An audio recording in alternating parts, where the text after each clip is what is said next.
MPSC group C mains 2025मध्ये mixture and ॲलिगेशनवर एक प्रश्न आलेला आहे. एका महाविद्यालयातील नियमित प्राध्यापकांच्या एका महिन्याच्या पगाराची सरासरी 80,000 आहे आणि कंत्राटी प्राध्यापकांच्या एका महिन्याच्या पगाराची सरासरी 60,000 आहे. त्यांच्या दोघांच्या पगाराची सरासरी काढली असता ती 68,000 रुपये येते. तर कंत्राटी प्राध्यापकांची महाविद्यालयातील टक्केवारी किती? या पद्धतीचा प्रश्न कसा सोडवायचा पहा.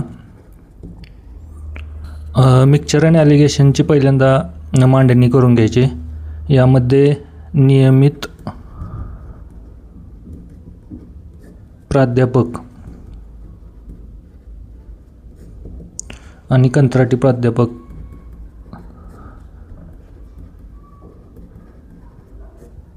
यांचा पहिल्यांदा सरासरी पगार लिहून घ्यायचा. नियमित प्राध्यापकांचा सरासरी पगार 80,000 आहे आणि कंत्राटी प्राध्यापकांचा सरासरी पगार 60,000 रुपये आहे. या दोघांच्या पगारांची सरासरी 68,000 रुपये येते. ते 68,000 असे मधोमधले जे हे मिक्सचर अँड ॲलिगेशनचं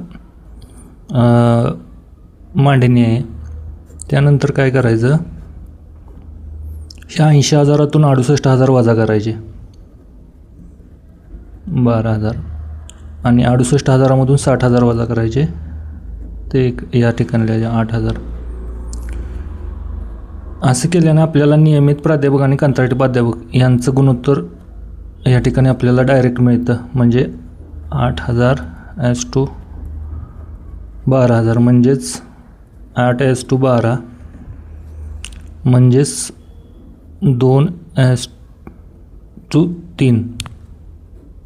म्हणजे 2 जर नियमित प्राध्यापक असतील तर 3 कंत्राटी प्राध्यापक आहेत.